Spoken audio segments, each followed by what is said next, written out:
میت کی طرف سے قربانی کرنا یا اولیاء اکرام کی طرف سے قربانی کرنا یہ بالکل جائز ہے، درست ہے اور سنت ہے۔ رب نے اپنے حبیب صلی اللہ تعالیٰ علیہ وسلم کو یہ رتبہ عطا کیا، ایک ہی جانور میں پوری امت کو شامل کر سکتے ہیں۔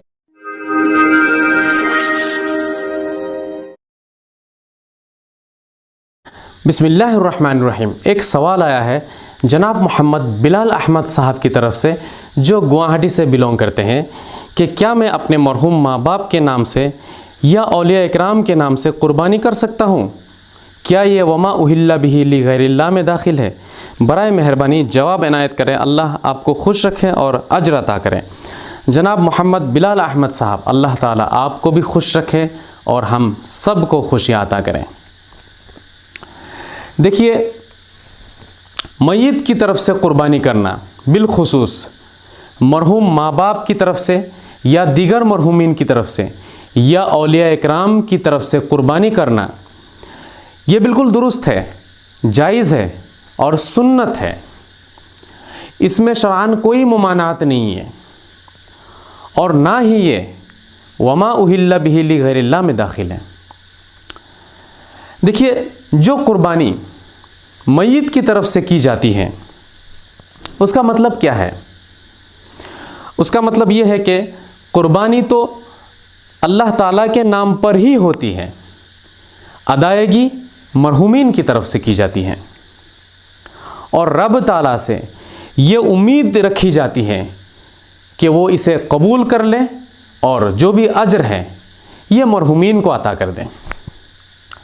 ہرگز یہ مطلب نہیں ہوتا ہے کہ اللہ تعالیٰ کو چھوڑ کر مرحومین کے نام پر قربانی ہوتی ہے، نہیں، ایسا بالکل نہیں ہے، اور نہ ہی مرحومین کی رضامندی مقصود ہوتی ہے، بلکہ رب تعالیٰ کی رضامندی مقصود ہوتی ہے۔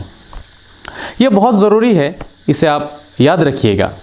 مسلم شریف میں ایک حدیث آئی ہے کتاب الاضاحی میں کہ رسول پاک صلی اللہ تعالیٰ علیہ وسلم نے ایک مینڈا ذبح فرمایا، اپنی طرف سے، اپنی فیملی کی طرف سے اور امت کی طرف سے۔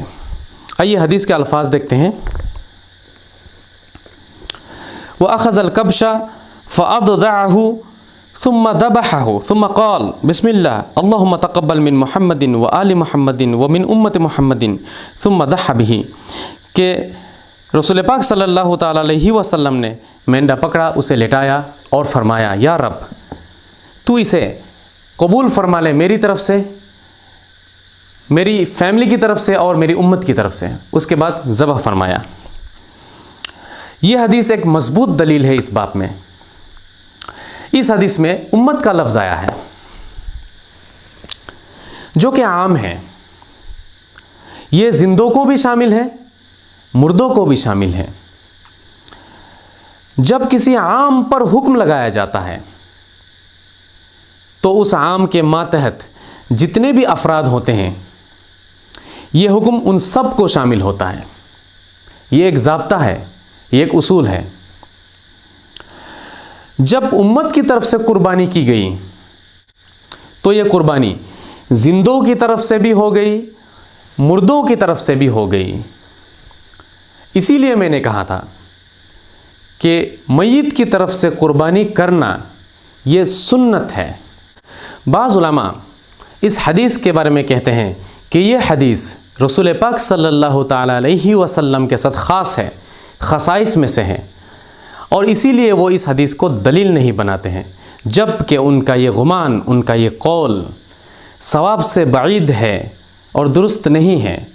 یہ دعویٰ بغیر دلیل کے ہیں، اس لیے کہ جمہور علماء نے اس حدیث کو دلیل بنائی ہے، اور امام نووی نے شرح صحیح مسلم میں ذکر کیا ہے کہ اس حدیث کے بارے میں جو دعوی تخصیص ہے یہ ایک محض دعویٰ ہے، اس میں کوئی دلیل نہیں ہے۔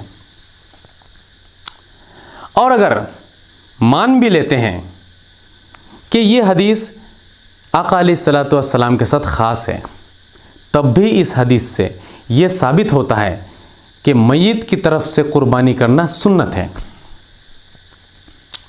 وہ اس لیے کہ حدیث کا پورا مفہوم یہ آقا علیہ الصلوۃ والسلام کے ساتھ خاص نہیں ہے،